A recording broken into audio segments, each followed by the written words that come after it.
Okay. Já, ég að kynna samvinnupróf. Ég rosa aðdáandi samvinnunáms og lærði það aðferð þegar ég var í doktorsnámi og kynntist þeim Johnson bræðrum sem hafa verið miklir kenningasmiðir í samvinnunámi og þetta var svona breytti lífið mínu að kynast þessari aðferð. Svona dramalaust. Já, bakgrunninn minn ég er með 5 háskólapróf sem ótrúlegt, það spyrir foreldra mína. En ef við kíkjum niður í LÍN þá sjáum við að það er rétt. Ég tók doktorspróf og masterspróf í kennslusálfræði, háskólanum Minnesota og eftir að hafa tekið kennsluréttindi og mannfræði og master í félagsfræði frá HÍ. Og ég tók doktorspróf í megindlegum aðferðum í menntun með sér áherslu hvernig þú kennir online og hvernig þú kennir tölfræði online með svona minor í fjarnámskennslu. Og tölfræði rannsóknir hafa sýnt í Bandaríkjunum að tölfræði kúrsinn sem flestir nemendur fresta fram á seinasta ár. Þetta kúrsinn sem bara versti kúrs sem fólk tekur og þetta ekki taka 4 að taka tölfræðikúrsa. Þannig að fagsvið tölfræðimenntun eða sem hefur kennt tölfræðimenntun eða statistic education svona vaxandi svið út af þessum mikla ánægju nemendur á að taka tölfræði. Doktorsverkefnið mitt fjallaði þetta. Evaluating the use of 2 different models of collaborative tests in an online introductory statistics course. Og í þessu verkefni þá var ég með 2 online hópa þar sem ég og það kannski kemur inn á það þegar þú ert með fjarnám og þá sem ofta ekki hægt í kennslufræðum að við getum notað, þarna gat ég notað svona tilraunasnið að ég gat tilraunað nemendum í hópa og eina sem ég var öðruvísi var bara hvernig ég setti upp hópaprófin, það var eini munurinn á 2 hópunum og svo bar ég það saman. Þannig að það er miklu möguleika sem ég sé alltaf í fjarkennslunni. Ég ætla ekki að fara mjög ítarlega í doktorsverkefni en ég ætla að fara bara frekar í þessi samvinnupróf sem ég kalla annars konar hópapróf eða samvinnupróf. Og bæði þá í fjarnámi, af því ég kenndi mikið fjarnám og notaði prófum mikið þar og svo kenndi ég seinasta ár mitt mikið í staðnámi, allt öðruvísi hóp af nemum og þá notaði prófin í staðnámi líka en aðeins öðruvísi hátt. En hópapróf og þetta sem skilgreiningin, þessi bara víða skilgreining þetta bara þegar nemendur vinna saman að prófi eða verkefni. Og það er alveg að argjóða fyrir það að okkur það kalla þetta próf, getur ekki bara kalla þetta verkefni? Jú, það er alveg hægt. Mín reynsla að þegar ég kallaði það próf, þá tóku nemendur það aðeins meira alvarlega. En þetta var sett upp þannig sem próf. Og stundum áttu þau hafa gögn með og stundum ekki. Þegar ég fór að skoða rannsóknir og bara fræðina á bak við þessi próf sem annaðhvort kölluð collaborative testing eða cooperative testing, það misjafnt bara hvað hefur verið notað eða bara group testing, að þá fann ég út að það voru 3 svona megin tegundir þessara prófa. Og nú þetta mínar þýðingar á þessu og það þá þetta fyrsta sem var þá samstöðupróf þar sem nemendur taka próf í hóp og skila bara einni úrlausn og það þurfa bara að komast að samkomulagi úrlausn og það verður bara farið yfir þetta eina svar þau í hóp þurfa að vera sammála og svo það hitt það sem ekki samstæða og þá annaðhvort og það mismunandi annaðhvort vinna nemendur sem pör eða stærri hópar saman en skila sitt-hvorum sem skila bara einstaklingssvörum. Það allir gangur þar á. Og svo bæði módelið hitt sem bæði samstæða og ekki samstæða og þá það fyrst annars vegar tekur prófið kannski sem einstaklingur og svo mætur og tekur prófið saman í hóp eða þetta alls konar svona variation af þessu. Og stundum það bara hluta prófunum sem nemendur að skila inn og stundum skipta þessu upp í hópa, einn hópurinn skilar inn hópa, bara einu svari og hinir hóparnir skila einstaklings. Þannig að það allur gangur á. Kosturinn við að nota hópaprófi það að ef þú ert bara með við skila bara einu svari þá stundum með mun færri verkefni sem fara yfir. Þannig að leið þú ert komið með það að láta það skila inn einstakling þá ertu búin að þá ertu bara með fullt af prófum sem fara yfir.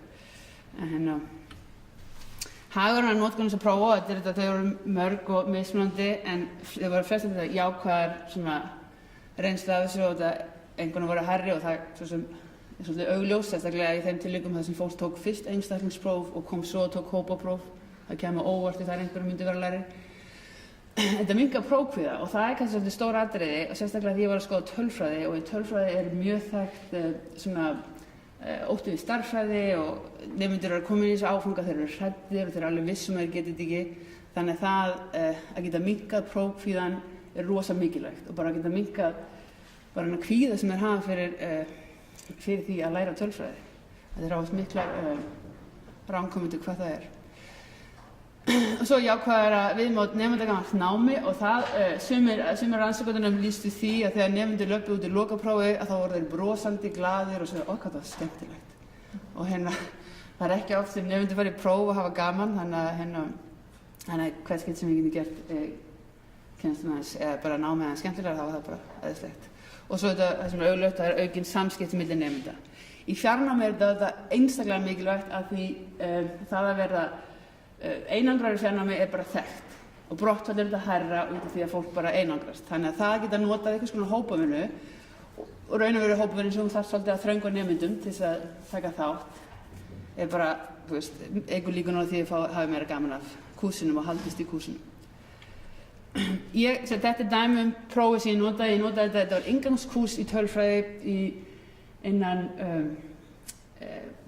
Education Department í Háskólanum Minnesota og þetta voru nemendur sem voru að taka þetta uppfyllti kröfur svona starffræðikröfur. Þetta grunnnámið út er þetta þeir oft kannski að byrja aðeins læra heldur en við byrjum hér.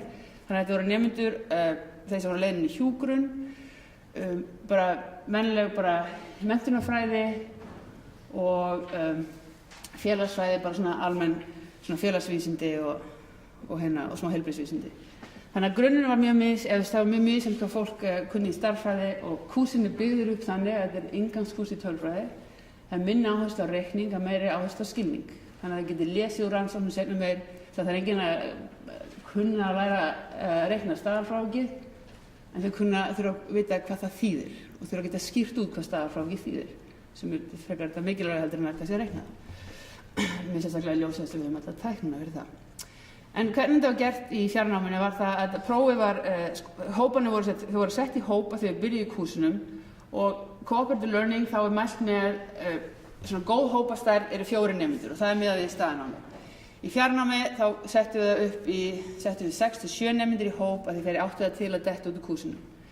Þannig að þegar þeir koma að þessu prófi þá eru þeir búin að vinna í þessum hópum í smá tíma, þeir eru búin að taka þátt í svona umræðaverkunum og þeir sem voru búin að sögðu svo kúrsinum voru farin þegar fyrsta prófið lagt fyrir. Og úti var þetta frekar einfalt, þau bara þurftu að byrja að borga skólagjöldin 14. eða 15. september og þá hætta áður en þau þurftu að gera það, að þetta er dýrt. Og þannig að þá gat maður svolítið útiloka það að nemendur myndi ekki taka þátt. Það er innihjalt 15 spurningar, bæði krossa og bara opna spurningar og spurningarna voru teknar bara úr svona gagnabanka, þar sem spurningar sem búið að prófa mikið, spurningar sem mæla tölfræði læsi, tölfræði svona rökhugsun tölfræði og svo bara tölfræði hugsun sem það myndi þá vera svona það sem við viljum að segja hugsa tölfræði á sérstakann hátt. 46 nemendur í hóp og í þessum kúrs voru settum upp 3 próf og þau giltu 20% á lokaeinkunn. Og hvernig einkunnagjöfin var, þetta var inn í umræðu þráðum, þetta gerðist að þau höfðu bara þessa daga frá mánudegi fram á laugardag og það voru skýrar leiðbeiningar að ég setti prófið á, sjá þetta hér, þetta var sett weblista, ég setti prófið bara á umræðu þráðin hér, þetta er ein grúpa, grúpuna voru lokaðar, þannig að hérna grúpuna gátu ekki séð þetta og svo bara skellti ég prófinu hér inn og svo komu þau bara með, fyrstu leiðbeiningar voru þau átt að koma með svar, sín eigin svör við þessum 15 spurningum og posta þeim hér í umræðuþræðin. Og svo áttu þau að koma með athugasemdir eða bara eða einhver hefði gert eitthvað vitlaust áttu að koma einhver athugasemdir við einhver annan nemandi sem var búinn að posta svörum. Og að þessum tímabili þá vissu þau til þess að athugasemdir eins og vá, þetta er óbúslega góð svör hjá þér er vinalega athugasemd en hún telst ekki sem athugasemd í þessu markið. Þannig að þau vissu það, þetta var ákveðið búið að stýra athugasemdunum, það urðu að hafa einhverja merkingu og það urðu að vera annarkvort ef einhver hafði póstað svörum og þau voru öll rétt, að þá gátu þau bara þurftu þau bara að rökræða dæmin eða þurftu að vera svona meiningi í þessum svörum þeirra. Og þau voru búin að læra það með því að fara í gegnum umræður áður í þessum kúrs. Þannig að þau þurftu að gera þetta upphafsinnlegg sem var lengsta innleggið og svo þurftu að koma með lágmarki 2 önnur innlegg. Og hvernig einkunnagjöfum var þannig að þau fengu stig, 15 stig, það voru 15, við setjum þannig upp bara 15 spurningar og þá voru það 15 stig. Ef allt var rétt og þau voru með upphafsinnleggi og þessu 2 komment, þá fengu þau bara fullt hús. Ef þau voru með allt rétt, en voru bara með upphafsinnleggið og eina athugasemd, þá fengu þau bara, hver athugasemd gildi þetta 33,3%, þá fengu þau 66,6% af einhverju, af því sem var rétt. Okay? Þannig að segjum til dæmis að þau hefðu verið með próf, allt rétt, en nemendur gerði bara upphafsinnleggið og eitt komment, þá fengu þau bara 10 stig af 15. Okay? Þannig að það var ekki nóg bara, og þetta var fyrir sumar, nemendur var missterkur í tölfræði. Sumir bara voru með þetta alveg á hreinu. Þeir vildu þá bara pósta sínum svörum og ekki taka þátt í umræðan. Ef þeir gerðu það, þá fengu þau bara 33% af einhverju, af fullu húsi. Þannig að, og þegar ég gerði í doktorsnáminu minni, þá prófaði ég væri með 2 hópa. Þá hafði ég einn hópinn þar sem þau þurftu að skila inn saman, svo vorum við sett samstöðumódelið. Þannig að þau urðu að vera sammála svörin og í hinum hópnum að þá þurftu að ræða allan að þrissunum prófið mátti skila inn einstaklingsmyndir. Það var það sem ég var að skoða mest í því verkefni. Svona leit þetta út. Málið þegar maður myndi setja þetta upp í Moodle, að því Vista var ekki með þann fítus, að þá getur þú sett upp grúpunum þannig að nemandinn sjá ekki svörin sem eru komin. Að því hættan þessu auðvitað að einhver nemandi komin bara að kíkja á svörin og leggja smá vinn í það að orða þau bara aðeins öðruvísi. En það er hægt að komast hjá því í Moodle.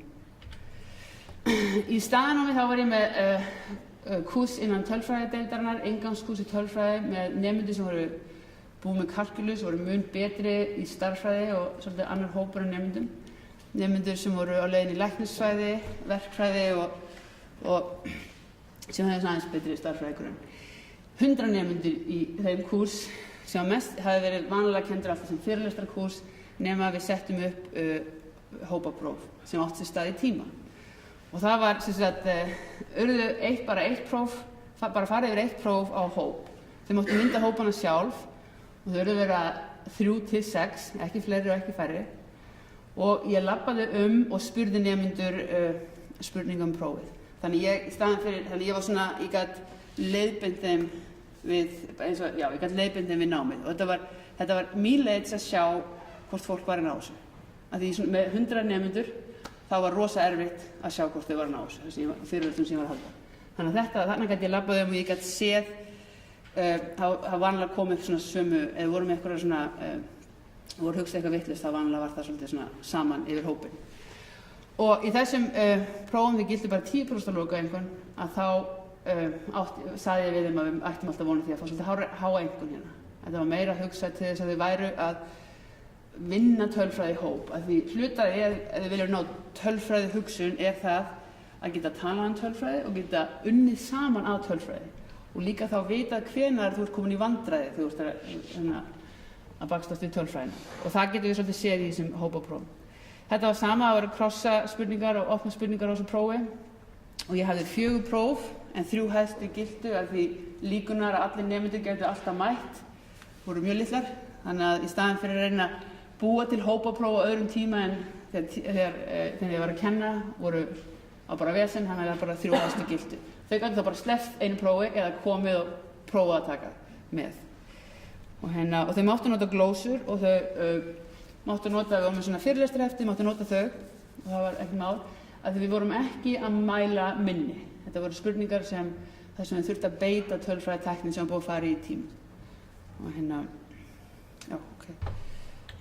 Og hvað fannst nemendum? Þetta var það sem voru könnun sem ég lagði fyrir í fjarnáminu. Fyrir þessum 2 hópum sem tóku annars staðar samstöðuprófið og svo ekki samstöðuprófið og 78% fannst það mikilvægur þáttur í að læra tölfræðina. og þetta hjálpaði þeim við að muna hugtök sem þau höfðu gleymt og þau voru að vinna í hóp.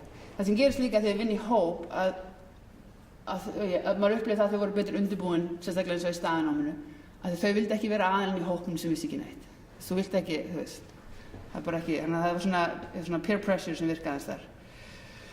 En það kom á óvart að næstum 70% hefðu sko kosið að skila einstaklingsvörum og þetta oft nemendur sem eru góðir nemendur og fannst ósanngjarnt að rangt svar var sent inn og höfðu kannski verið með rétt svar. Og þá kemur það inn á að þar voru að reyna að fá þau til þess að rökræða fyrir því okkur er þitt svar rétt. Og í tölfræði það er mjög mikilvægt að geta fært rök fyrir því okkur eitthvað er rétt. Þannig að kostir og gallar við að nota þetta. Ég var nota byrjaði fyrst að nota 2008 og ég hef bara þróað alltaf meira og meira. Og þetta er bæði námsmat, sem ég að meta nemendur, en þetta er líka lærdómstækifæri. Það var rosa of, sérstaklega maður sér þetta betur í staðnáminu, þar sem maður sá þau bara, já, það er svona þetta, þar sem maður voru svolítið að fatta þetta. Og þetta er bæði þetta formulega og þetta óformulega mat. Og í fjarnáminu gæti maður séð rökhugsun, maður gæti séð hvernig þau þurftu að skýra út hvernig þau komist að þessum maturum og maður gæti lesið bara textan, maður gæti séð bæði vitleysuna sem þau voru að gera og svo þau voru ekki að gera, hvernig þau komist að niðurstöðum. Þegar maður með þessi samstöðupróf þá var þetta miklu minni yfirferð. Með 100 nemendur þá var þetta 20 próf eitthvað. Það var rosa þægilegt og þannig að það var meiri tími.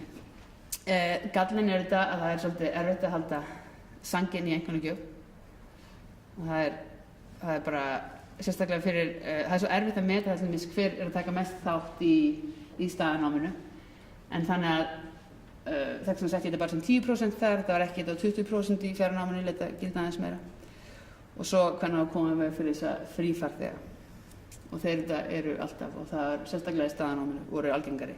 Það er miklu, maður getur útilokað þetta svolítið mikið í fjarnáminu að því þegar maður fer yfir, maður bara sér hvort það séu komment, það er bara, fer ekkert milli mála þau þurfa að skrifa kommentin.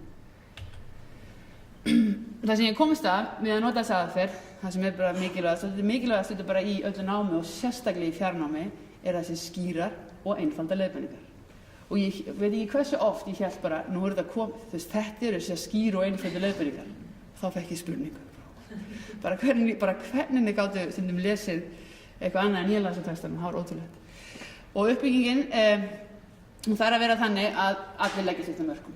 Í fjarnáminu er það mun einfaldara heldur en í staðnáminu. Man getur sett það upp þannig í staðnáminu, bara krefst aðeins meiri vinnu. En ég réttlæti það þannig að ég labbaði og reyndi að fá fólk til að taka þátt og spurði nemendur. Og velja spurningar sem þar sem þurfa að beita gagnrýna hugsun og rökum. Ekki prófa bara minni. Þetta var ekki krossa spurningar sem var að spyrja bara eitthvað svona basic, bara eitthvað úr bókinni. Þetta var ekkert þannig. Þetta voru erfiðar spurningar og ég gat þá metið það hvort ég geti notað svipaðar spurningar á prófið. Þannig að þau lærðu þegar þau komu inn og tóku þessu próf. Og ég var svolítið leiðbeinandi, ég var ekki að mata nemendur og ég var svolítið sýnileg meðan á prófum stóð. Bæði í fjarnáminu þá tók ég ekki þátt í umræðum þegar þau tóku prófið en ég svaraði póstum og var með tilkynningar. Í staðnáminu þá labbaði ég á milli og spurði þau og sá hvar skóinn kreppti.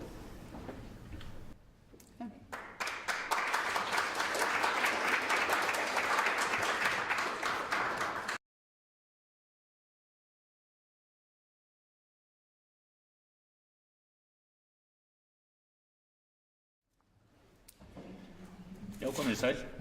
Ég ætla að segja frá tveimur tilraunum sem ég gerði í tveimur námskeiðum sem ég kenndi núna á vormisseri. Og þetta er annars vegar það að nýta opið námskeið eða MOOC-námskeið í námskeiði sem heitir Tölvur og tungumál, eða svona millistigsnámskeið í íslenskri málfræði, aðallega fyrir meistaranema en líka fyrir lengra konna BA-nema. Og svo vendikennsla í námskeiðinu Málkerfið, hljóð og orð sem er grunnnámskeið á öðru misseri í BA-námi íslensku. Byrja á því að tala námskeiði Tölvur og tungumál. Ég bara bregð hérna nú upp lýsingu á þessu námskeiði úr kennsluskrá. Þetta er sem sagt námskeið þar sem er fjallað margs kyns tengsl tölva og tungumál, svona margs kyns notkun tölva við tungumál og greiningu máls. Og ég hef kennt þetta námskeið þó nokkrum sinnum og Nú.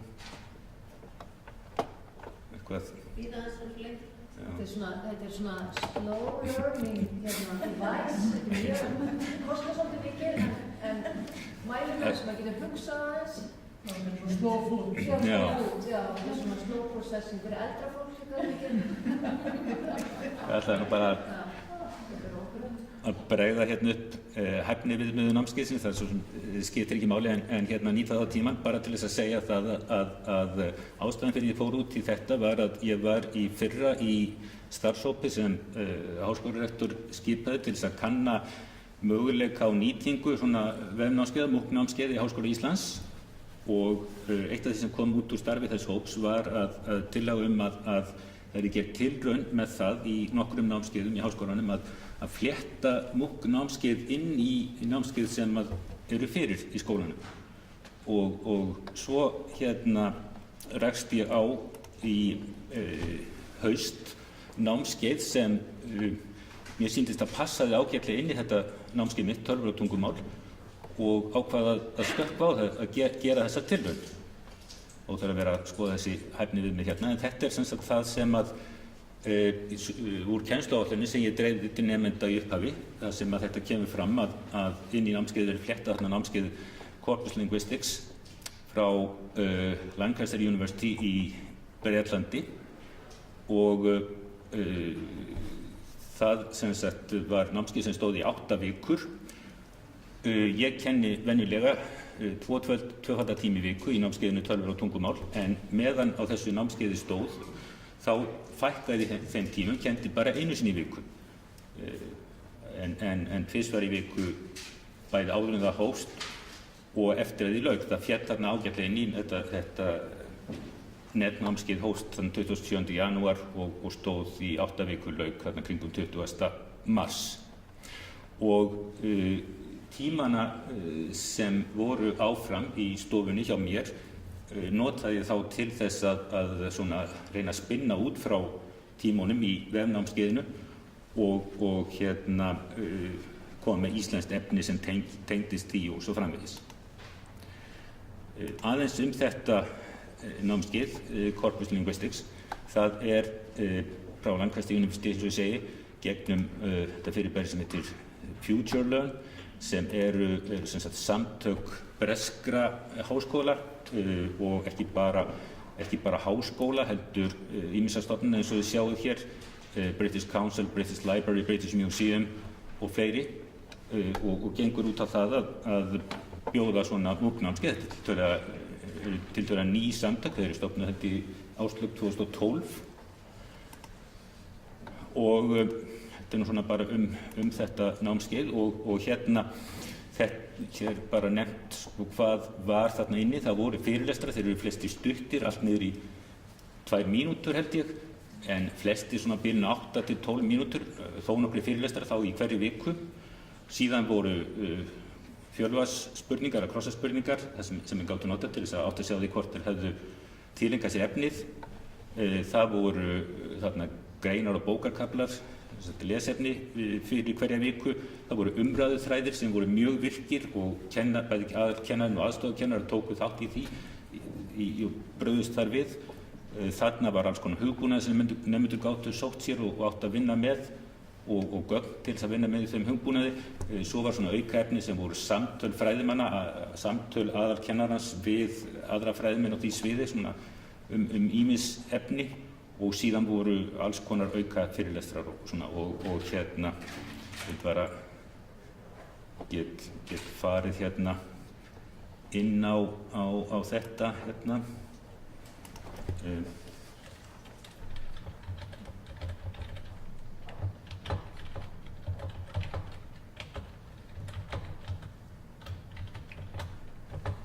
Ég man lykilorðið þar segja. Já, hérna sem sagt er ég komin inn á þetta námskeið og hér er þetta skipulagt allt saman eftir vikum. Ég fer hérna til dæmis inn á einhverja viku, 5. viku. Þá sjáum við hér eru fyrirlestrar hérna aðalkennarans og hægt að spila þá. Þetta fer á stað. Þið sjáu þetta stutt, þetta örstuttur fyrirlestur og við getum stækkað þetta auðvitað.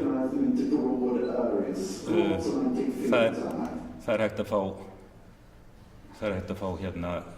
texta með og ég veit ekki hvað. Og síðan hér, við skoðum meira, hér sem sagt krossapróf, hérna verið að þjálfa nemendur í notkun ákveðins forrits, hér eru greinar og supplementary material, hér eru sem sagt samtöl við aðra fræðimenn og hérna eru 3 fyrirlestrar, svona auka fyrirlestrar forensic linguistics eða réttarmálvísindi og ég veit ekki hvað. Þannig að það er mikið efni þarna inni. Og kennarinn Tony McInerney sem einn fremsti og þekktasti fræðimaður heims á þessu sviði og ég hef oftast í þessu námskeiði notað einmitt kennslubók eftir hann. Nú svona,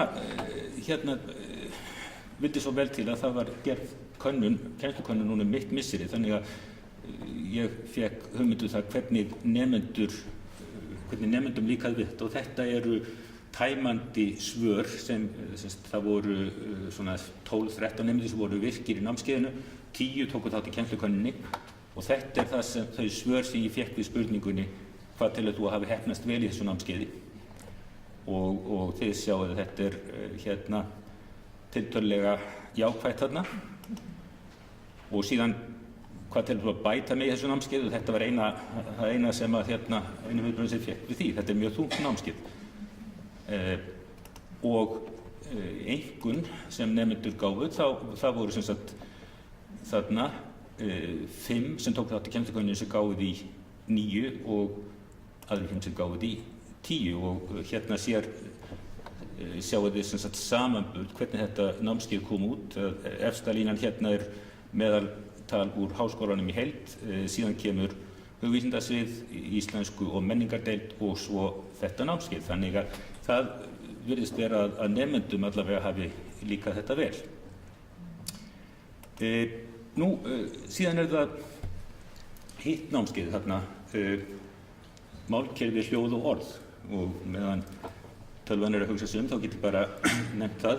Þar sem sagt var ég með vendikennslu og vil nú taka fram þetta því sem að Amalía sagði hérna í morgun að ég hef svo sem ég tel mikið að vera að finna neitt upp með þessu en og ég hef svo sem tekið upp fyrirlestráður. Ég gerði það fyrir 14 árum, vorið 2000, þá tók ég upp fyrirlestra í heilu námskeiði á talglærur en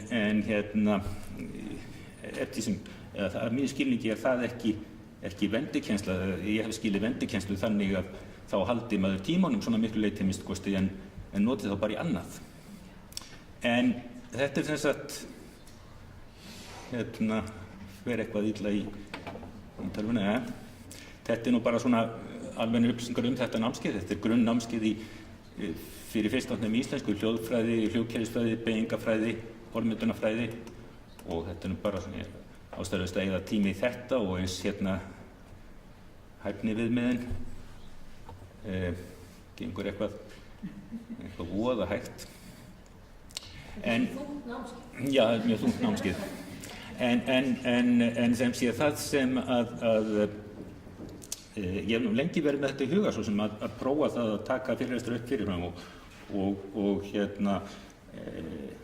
svo er ég búinn að uppveðraðist svo í þessum starfshópi sem ég nefndi áðan, ég var í fyrra vor með að gera tilraunir að ég var búinn að tala það við kollega mín í allt vor og haust að nú ætlaði ég að gera þessa tilraun og svo var ég nú eiginlega alveg að renna rassið með það en ég var eiginlega búinn að mála sjálf mig út í horn, búinn að tala svo mikið um þetta en mér fannst ég ekki geta hægt og svo vildi þannig svo heppilega til að ég var ekkert að kenna í haust, var ekki í rannsóknarleyfi en ég bara var að éta upp yfirvinnuna mína því það vildi enginn borga mér annað hvort þið var og þá sem sagt gaf ég mér tíma til þess að setjast niður og taka upp fyrirlestra og ég tók upp 48 fyrirlestra að meðaltali hálftíma hvern, þannig ég átti þá alla tilbúna þegar námskeiðið hófst. Og þetta úr því sem ég dreifði til nemenda í upphafi, þar sem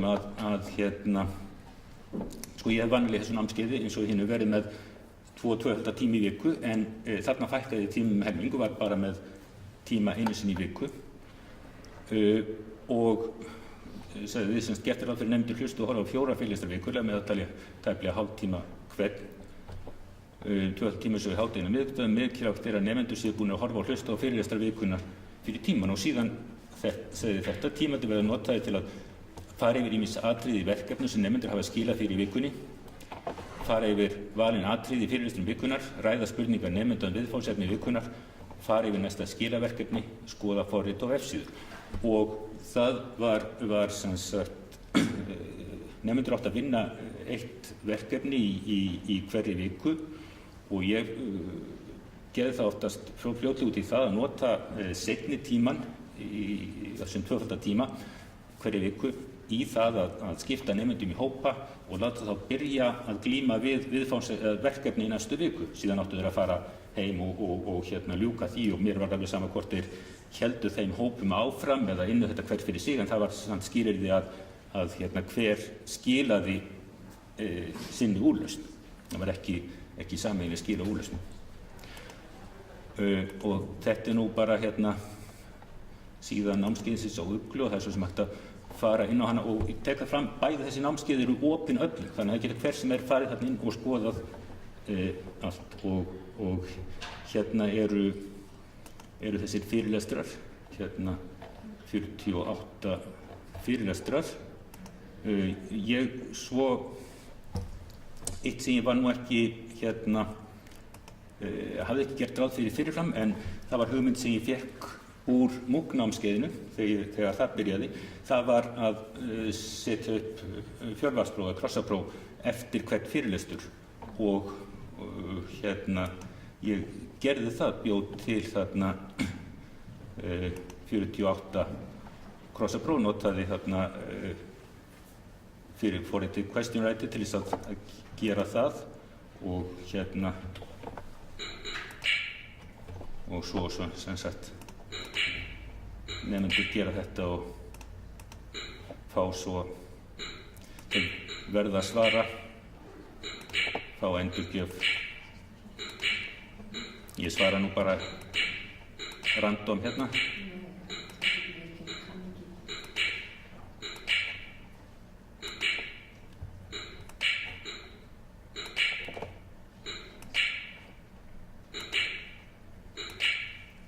Og svo sem sagt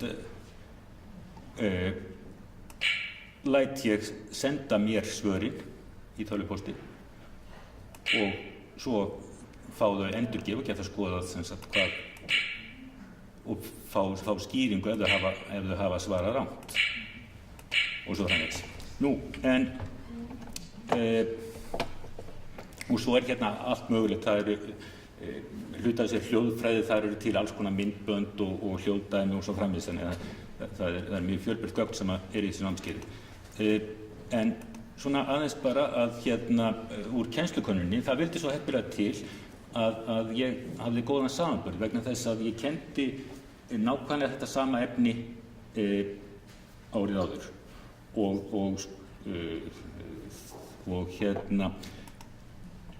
þetta er hluta því sem þeim svörum sem ég fékk við spurningunni hvað telur þú að hafi heppnast vel, og ég er ekki að fara að lesa þetta en þetta er nokkuð jákvætt, þetta ég verið að segja.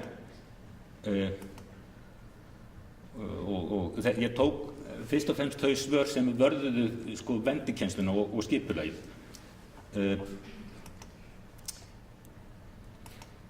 Og hvað telur þú að bæta megi?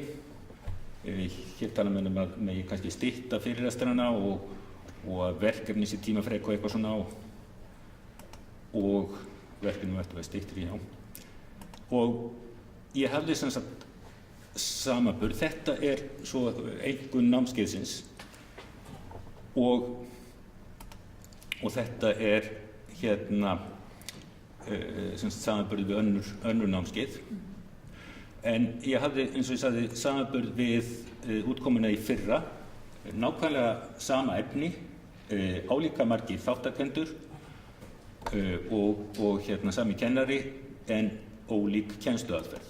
Og þetta var útkoman í fyrra. Þetta útkoman núna og þið sjáu sko þetta hliðrast svona sirka einn heilan upp á við. Og ef maður ber þetta svo saman hérna, þá þetta sem sagt í fyrra, þá námskeiðið, jú, það svona örlítið hærra en meðaltalið á hugvísindasviði og íslensku menningarlegt, en hér það miklu hærra.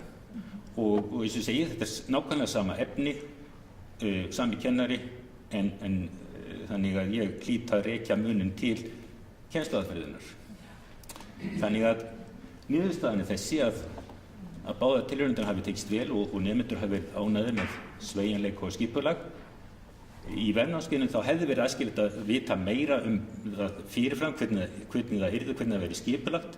Ég hafði ekki, það var raun og veru bara daginn sem það byrjaði sem það var opnað, þannig að áður vissi ég ekki nákvæmlega hvernig það væri. Ef ég hefði vitað það fyrirfram, hefði ég getað fléttað það betur inn í mitt eigin námskeið.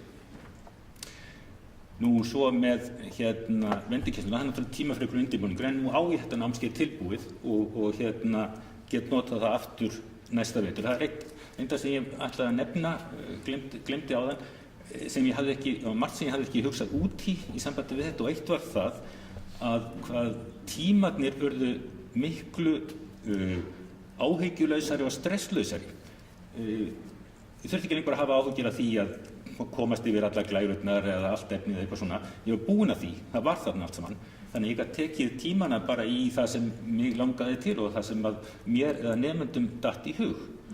Og annað líka sem ég ætlaði að nefna var að ég hafði áhyggjur af því að mætingin dytti niður, af því að nemendurnir hefðu allt efnið þarna inn á Uglu, en það var alls ekki. Mætingin var jöfn og góð allan tíman og frekar betri en venjulega ef eitthvað og mér var einhverju sem benti mér á það að það væri kannski vegna þess að nemendur vissi ekkert á hverju þeir áttu von. Venjulega það vitaði það ég með kennsluáætlun, það sem sagt hvað og gerir þessari viku, svo setjum við glærurnar inn fyrirfram og svona. Nemendurnir vita alveg hvað mun gerast í tímanum. En þarna höfðu þeir ekki hugmynd það. Og þeir gátu átt á hættu að ég segði eitthvað merkilegt eða það gerðist eitthvað merkilegt sem þeir myndu missa af, þeir mættu ekki.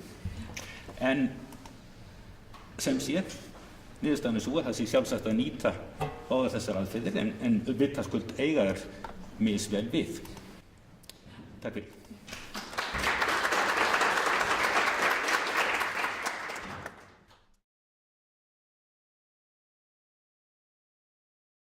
Komið sæl. Jæja, ég ætla að ræða blönduð námskeið í íslensku sem öðru máli við Háskóla Íslands, það sem kallast á vefnám á Icelandic Online og hefðbundnara námsefni.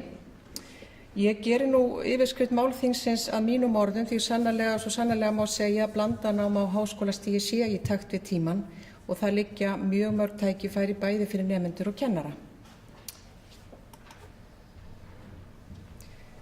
Ég ætla að tala þetta. Fyrst ætla ég að fara nokkrum orðum ávinning þess að bjóða upp á blönduð námskeið í námi tungumáls og ræða þetta aðeins í fræðilegu samhengi.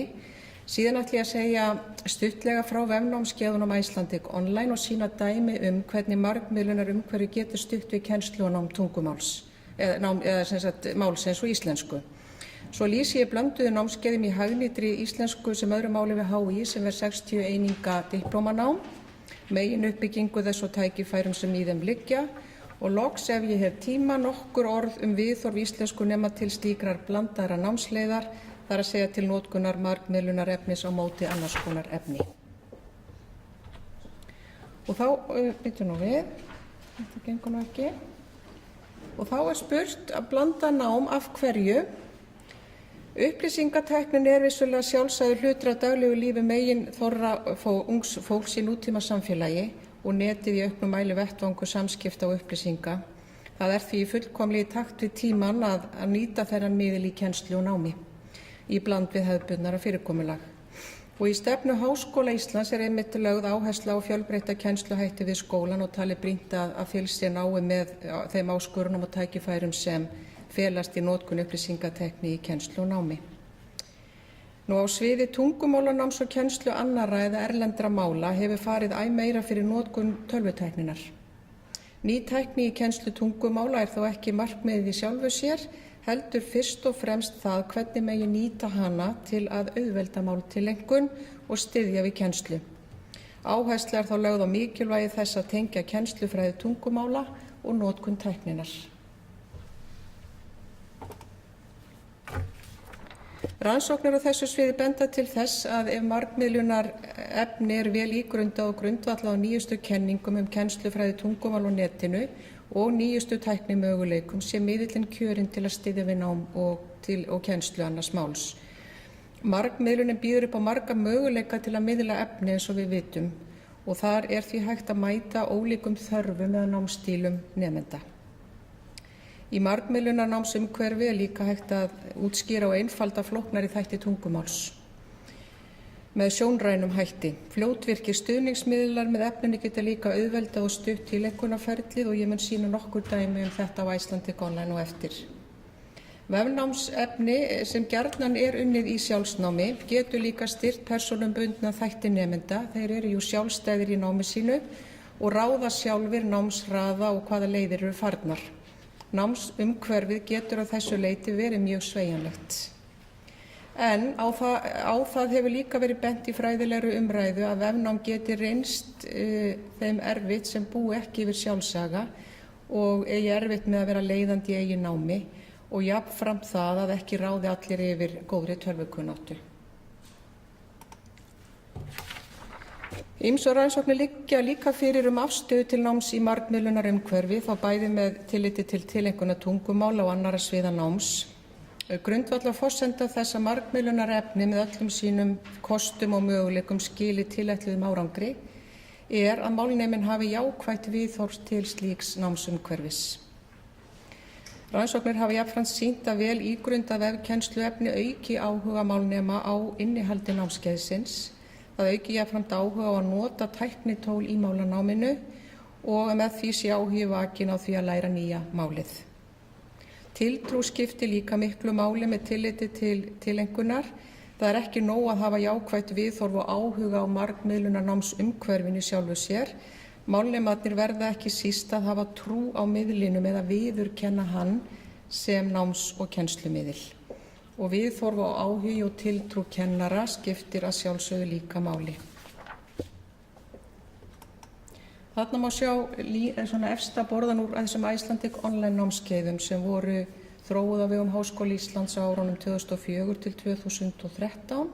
Þetta eru 5 stig og síðan hafa orðið til alls konar afurðir út frá þessu. Og þetta sem sagt raun og veru 9 námskeið má segja út frá þessu. Og hugtökin opið netnám, vefstuttnám, blandanám og fjarnám geta öll átt við Icelandic Online námskeiðin.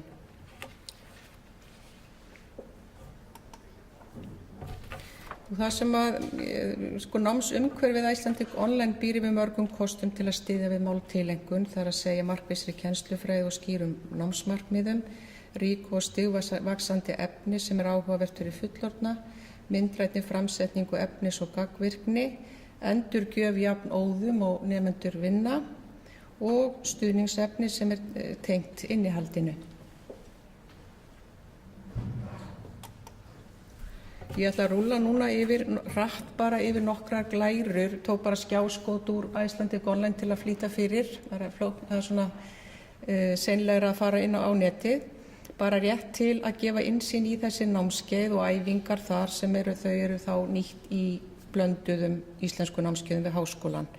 Og þar með sýni ég fram á þá kosti sem margmiðlunarnámsumhverfi getur haft í námi og kennslu tungumála.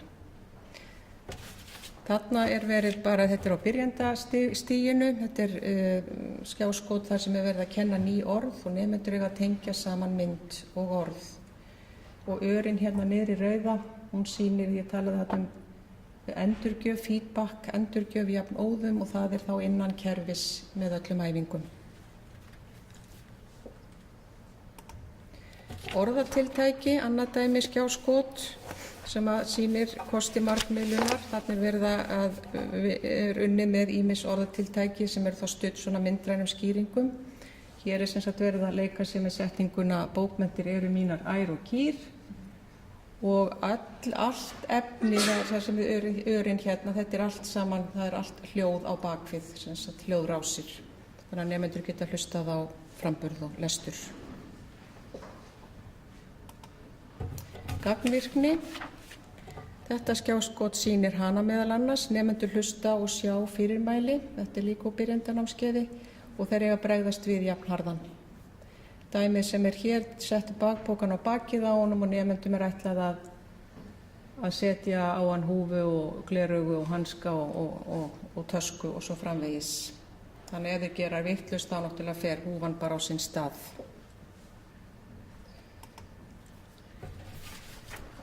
Þetta skjáskot úr Icelandic Online sýnir umfjöllun fornsögurnar, hérna ástir í Laxdælu, þar sem margmiðlunar umhverfi getur gefið færi á styttri lestrarlotum. Og hérna niðri má sjá, hérna dæmi, þetta þá önnur lota af 6, þannig að hér hægt þá að auðvelda lestur og skilning og búta þetta niður í auðveldari lotur. Og svo unnið með skilnings- og málnotkunaræfingar í kjölfarið. Þessu fallbeygingin, vefurinn sannarlega kjörinn til að kenna beygingamál eins og íslensku og mjög gagnlegur til að útskýra og einfalda oft flóknari þætti. Hér þetta bara á fyrsta stiginu alveg og hérna verða að byrja að kenna fallbeygingu, endingarnar og í, sem sagt, hvernig þetta gerist í setningu. Og loks hér skjáskot þar sem sýnt hérna eru innbyggðir stuðningsmiðlar innan námsumhverfisins. Ég veit hvort örin hérna. Þannig að hér eru þá rafræn íslensk orðabók og Íslex sem fyrir norrænu tungumálin, beygingalýsing og málfræði grunnur á bakvið efni. Þannig að þau hafa þetta allt innbyggt í námskeiðinu.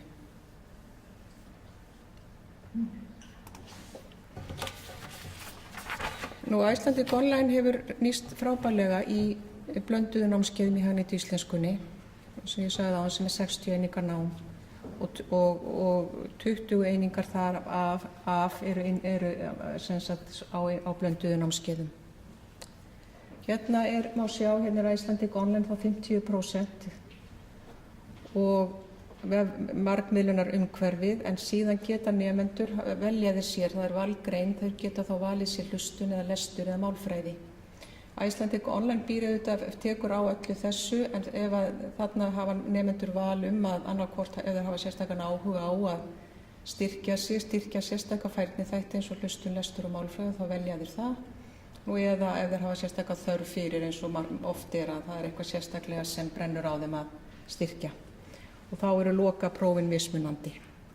Þá það Icelandic Online og hlustun þannig að það eru 3 konar próf í það minnsta og raunar málfræðin í fleiri stigum hérna líka.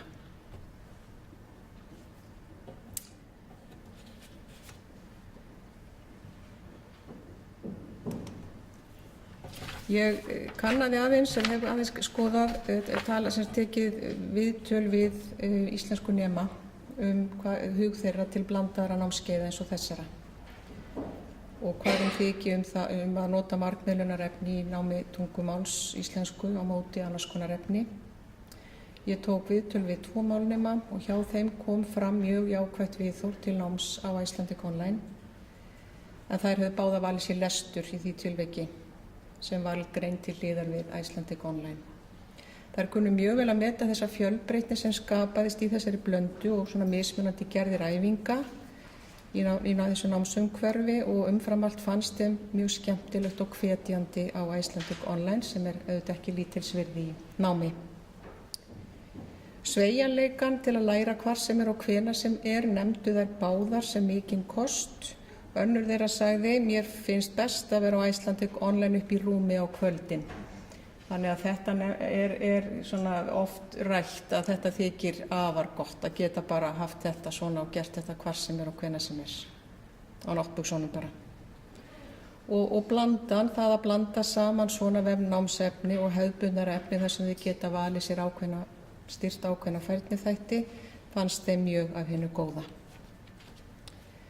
Þannig að samantekið bara tel ég engan vafaleik á því að margmiðlunarnámsumhverfi sé mjög mikilvægt í bland við hefðbundnara námsefni í kennslu íslensku og námi. Takk fyrir. Var ég ekki bara akkúrat?